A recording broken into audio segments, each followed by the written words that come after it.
Hey guys, and welcome back to another video. In this video we're going through the Brisbane BBL SuperCoach team preview for the 2024-25 season, going through their sort of predicted lineup, their players, if I see any value there, etc. And we'll go through that. I'm hoping it'll be around about the same length as the Adelaide review. But also you have to factor in that with Adelaide they had an extra 2 players, and also the fact of the matter is that Brisbane, their team is pretty self-explanatory, and you'll see that in a second here. But anyway, let's just quickly jump into the video here. So first of all, you can see for those watching on YouTube that I have it set to Brisbane in the filters on the players page of SuperCoach, and the top player for price is that of Xavier Bartlett, and he was one that I definitely used last year. He was one that was almost essential to my team getting up the ranks last year. Brought him in for I believe his double in round probably about 6 or 7 last year. I think I even captained him for that round. Yes, round 7, he scored 149. I believe I captained him for that, and that was one of my highest scorers. Alongside that was a Hobart double as well, which I brought in Chris Jordan, who went pretty well as well, which we'll get to in due course. But he was also one that did all right in round 8, and then in round 9, when they had a bye, because I'm pretty sure they had a bye, I decided to use him as a sort of way in which to get the emergencies on field. And so even though he was worth 200k, I didn't really need, at 200k at the time, 209, I didn't really need that cash, so I just decided to keep him or one of the other Brisbane boys, and that's how I got the, was it Stoinis or someone else on field, those points on field, and that's how I was able to do really, really well there. So Xavier Bartlett, I don't think he's one guy that you really want to necessarily start. He had a really good year last year. He's priced at 202k. And with them not having a double, if we look here quickly until their BBL schedule, and I'll put these individual ones in their slot. So I'll put Adelaide Strikers in their schedule, etc. in the corresponding slot. Their corresponding tab or sheet. But you can see Brisbane, they don't have a double until round 3. So it is the same as the Sixers. But the thing about Brisbane is, you'll see this as well when I go through it, I don't really think there's any really necessarily undervalued guys that can really start per se, even though they do have a handy schedule, but so do the Sixers. So what I'm trying to say is I don't know if I'm necessarily going to start anyone unless someone pops up, unless one of the really, really underpriced guys, like one of the rookies effectively pops up. Paul Walter, he was an absolute game changer, I think. I think I grabbed onto him early. I don't remember how early it was, but I'm pretty sure that I definitely jumped on him early. He may have even started in my side, just with how good he was. And yeah, this is just basically built on knowledge of the English domestic game, and that's why you'll see I do how I jumped on him, jumped on Jamie Overton very, very early, because I knew that they were actually quite good players that were probably being underplayed at county level. And yeah, so Paul Walter is someone that this year probably doesn't have as much value, just given that he's probably top dollar or near enough that. But will be interesting to see how he goes, especially because they do have an interesting schedule, and I know that he probably leaves after round 5. So most of Brisbane Heat's international guys, I think, I could be wrong about Paul Walter, but I'm pretty sure they leave around about round 5, which, let me just double check this. Not that, don't want that. Here we go, bookmarks, that's not that. Here we go, let's just see. Any Overton, Hussein, Seifert, Billings, Curran, that's Wade. I don't see any of the I don't see any of the players there from I don't see any of the likes of Walter, so that should be fine. Neser, I think he's actually one that I'm intrigued because basically when you look at the Brisbane bowling lineup, you'll see this exact same thing happen again, is they basically have 5 quicks and a spinner, I think. And they're 6 genuine bowling options, so someone's got to bowl 3. And I think Neser could be that guy that they sort of rest in some games and play in, not necessarily rest full time. I would say just bowl 2, bowl 3. He doesn't really need to bowl as much, I don't think. They have 4 quicks and 2 spinners. They have Kuhnemann and Sweeps, and that's right. So I just don't know if Neser will necessarily be as valuable as he was in the past, because we've seen him be very, very valuable. 62 that year, and he averaged 59 still last year, even though it felt like he played pretty poorly. But yeah, he's still someone that I will think has a lot of value, but it felt like he had a very strained role, especially early on. Maybe it was kind of late on. He had a massive double game week in round 7 that pushed him. And yeah, he had also a big, had a double in here where he did all right. But yeah, he just had one big double game week where he went 216 last year. And that was really what pushed him up, I would say, comparative to previous times. But he's one that I probably want to watch his role first before we go on him. Given that I suspect in my team, I think, predicted team, I think I have him 7. Kuhnemann, a guy that I also brought in last year for the double. If we look at 2023, 24, you'll see in the double he actually didn't perform that well, I believe. So yeah, that kind of sucked. But he's a really good economy rate guy. So if he starts actually picking up the polls that he probably can get, he's probably a guy that is going to be undervalued. If we look like 12 wickets the year before that, and then also 6 wickets the year before that, and then 3. So he's a guy that I think, if we just look at his averages, I think he's topping out his average in total. Yeah, he's topping it out. So I think, sadly, he's probably also at the top of his value, I would say, for this year. So I'm probably going to say that he won't be of value, to be honest with you. And here's all his projected, etc. What's his projected price? Is sort of hovering around that 150 or so range. But anyway, so I sort of expect Kuhnemann not to be as damaging this year, so I don't think I'll be picking him. Munro, pretty sure he's here for the whole tournament, but also let's just double check that as well. Those leaving after BBL, those leaving during BBL, nope. Anyone else? I don't think he's don't think he's got any chance of being away for anything, which is a good thing also. So that's good. And so, yeah, so he should be fine, I would think. And then, yeah, so that's fine. So I just don't think I'd pick a batter like him, even though he's one of the more consistent ones. Like I've had conversations with people discussing choosing batters, etc. Batters are just so risky, and I think you can. There is a way in which you can just fill all-rounders in the batter slots and then go for bowlers, and I think that's just a more optimal way.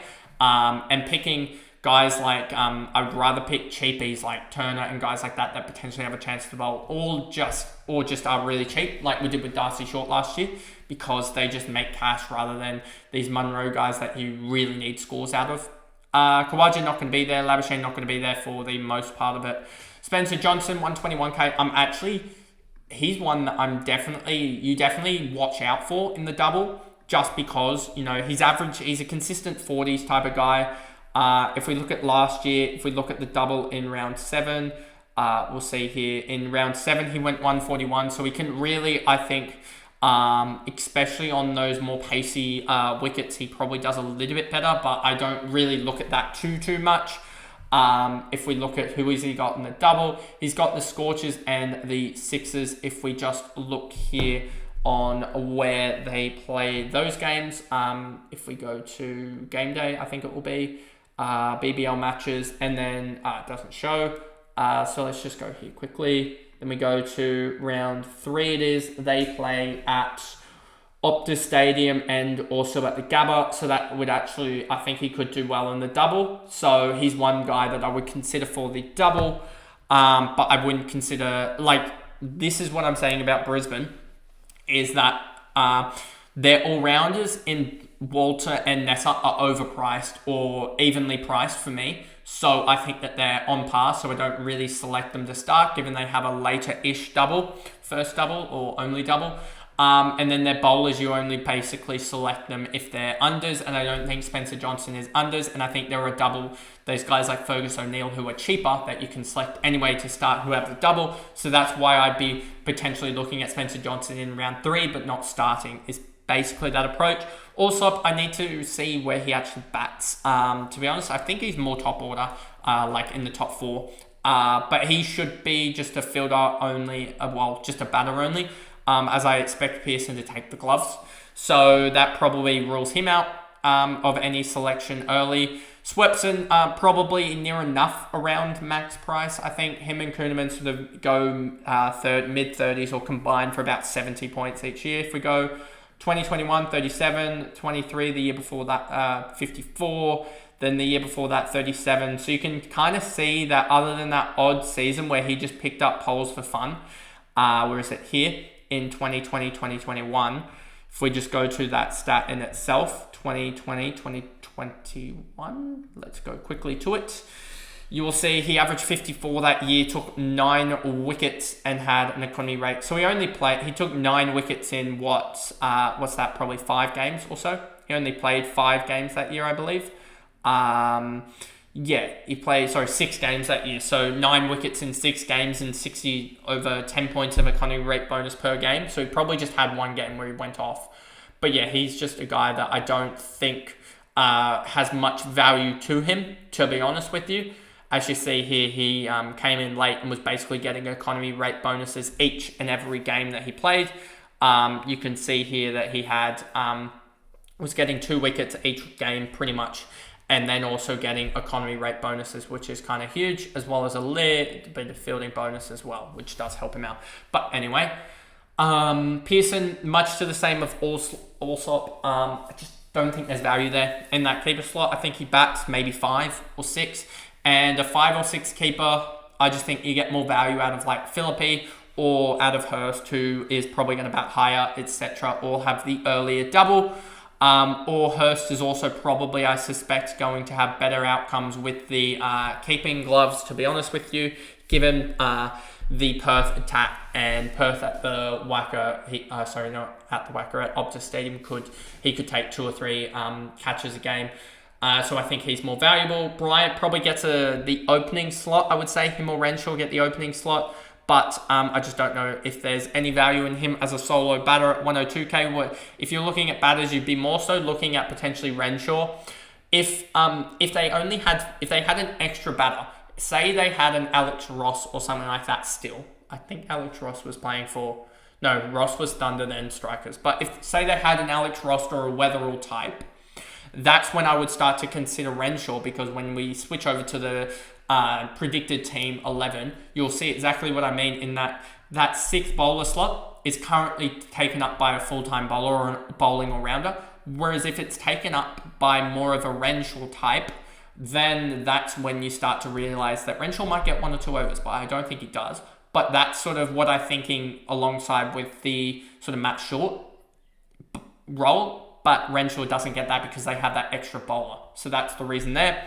Prestwich and then Vidler, these 2 I don't think play, and then you'll see exactly now what I mean with regards to that here. So here is the team team predicted 11, and then you have the reserves. I've also done this for the strikers as well. Let me just make this bigger. There we go. So there you go. Strikers as well, you have that where you've got all of their reserves. They have 18 squad members, so they have 7 reserves / unavailables. Whereas the Brisbane Heat have only 5, and 3 of them are in the test squad. So it means that basically these 2 are the only unavailable ones. So basically all the batters had to be selected, because you're not going to go in with 6 bowlers and 5 batters. Or you're not going to go in with Walter batting 5, I don't think. I think Walter has to bat 6, much like a Jamie Overton. I think those 2 sort of have to bat 6 or below. But it basically, runs out like Munro's going to open. Know that. Allslop or Pearson are going to bat 3, 4, 5 in some order. So it basically, the only decision is, do you open with Renshaw or do you open with Bryant? But those are going to be the 5 batters there, I can tell you, especially with McSweeney now being in the test squad. If McSweeney was there, then I probably would say that Renshaw opens, and then McSweeney is here, and then McSweeney potentially gets that 7th bowler slot. But you'll see here now, just looking at it, with there being 1, 2, 3, 4, 5, 6 bowlers, all bowlers, good bowlers, if we say this is sum, it equals sum of these squares here. You say here, if you say Swepson gets 3, Johnson gets 4, Kuhnemann gets 3, Neser gets 4, Bartlett gets 4, Neser gets 3, and Walter gets 3. That's your 20 overs just there. And you see both Walter, Neser, Kuhnemann, and also Swepson all are under-bowled by 1 over. They still get the economy rate bonus, but they're all under-bowled by an over. But say there wasn't a Walter, or Walter didn't bowl, then you would have these 4 just to get to the overs. But then that's when the Renshaw type player comes in if Walter wasn't bowling, but he is. So that's what I was meaning there about the 6th bowler slot. Usually is actually very valuable to find that 6th bowler slot in the BBL SuperCoach teams. Whereas if you look at the strikers per se, they've got 1, 2, 3, 4, 5. And then Matt Short is the 6th bowler option. So Matt Short is effectively similar to a Walter in terms of the bowling slot, in my opinion, comparative to a Renshaw, who would be the 7th bowler, and that's the difference there. And that's why you'll see me probably highlight an Ashton Turner potentially in the Perth Scorchers lineup. That is probably going to be valuable if he does, if I'm right in saying it, because of Cooper Connolly's injury. But with regards to Brisbane, they have, obviously we talked about the round 3 double, so I don't think any of these guys are worth starting, given that we look at the all-rounders. They're both here. They're both in the 175 to 190k region. That's very expensive for a late-ish all-rounder. I think you can pick them up rather than trading them starting them, I should say. You should be trading them in. And if you look at the teams that you're probably going to be trading them in from, you're probably going to be trading them in from the likes of given that they have the double on the same time as the Stars and the Sixers, I'd suggest you're probably trading them in from a Melbourne Renegades or from a Perth Scorcher player. Maybe you're trading Jai Richardson out.